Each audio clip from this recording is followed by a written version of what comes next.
دين الإسلام فيسبوك، العلم النافع واتساب وتليجرام. Everyone, it's me from New York.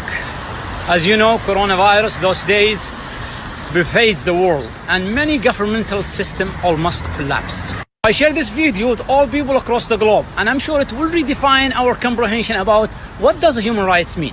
And here, United Nations, where many independent experts, special rapporteurs highlight the human rights violations and naming the countries that violated the human rights. Amid this pandemic, let's go over the humanitarian work and see how countries responded to their nation's need.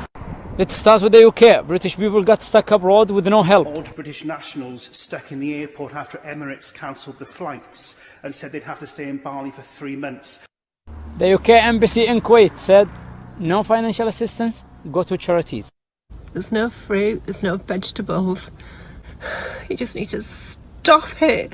Let's move into Canada. Businesses call for subsidies, and the outside, many Canadians got stuck abroad. And by the way, the Canadian government last year arranged the travel for Saudi teenager fleeing from her family. Thousands who are stuck abroad looking for help from the government to get back to Canada. There's about 1,000 Canadians that are here struggling to get back, trying to find ways, reaching out, and nobody's willing to help. Okay, let's move on to Spain. They are asking for humanitarian assistance. Necesitamos ayuda. Leganés se está muriendo. No hay sitio en el hospital. Esto es una vergüenza a nivel nacional.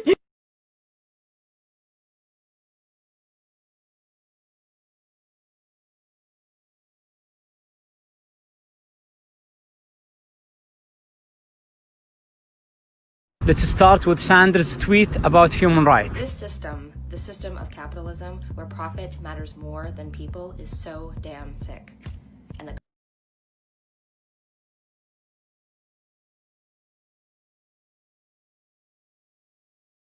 are closed, so the working class people lost their jobs.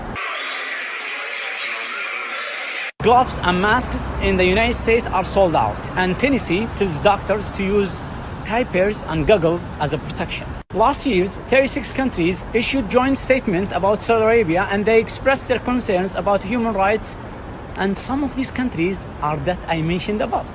In contrast, let's take a look inside Saudi Arabia and see how they responded to this pandemic.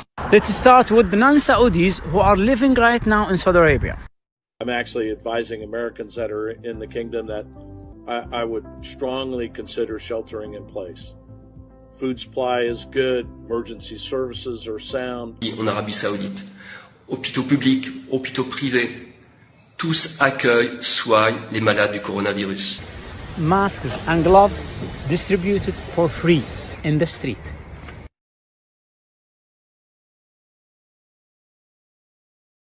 Saudi government provide us with 5 stars hotel full board free of charge. 코로나 때문에 힘들었지만 그렇지만 사우디아라비아 대사관들 아주 감사드립니다. I am Saudi. I got stuck in Moscow and my government provided accommodation at 5-star hotel with 3 full meals. I'm Saudi. I get stuck in New York. My government for providing me free food and 5-star hotel.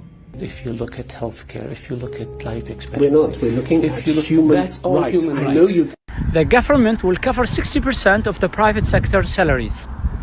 On top of that, Saudi Arabia granted free treatment for patients who got sick from coronavirus, whether are Saudis or non-Saudis.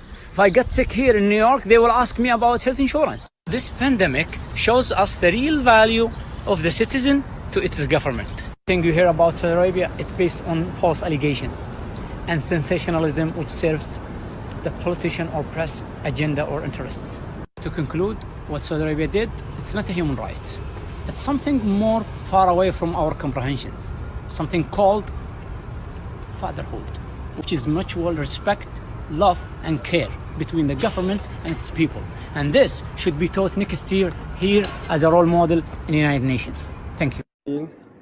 أنا اسمي محمد أنور محطوط في الحجر الصحي في مستشفى هنا في السعودية لا داعي لذكر اسمها يعني. أنا مواطن مغترب مش سعودي يعني ومحطوط في الغرفة دي كلها لوحدي. على فكرة يا جماعة أنا مشتبه في إصابته مش مصاب.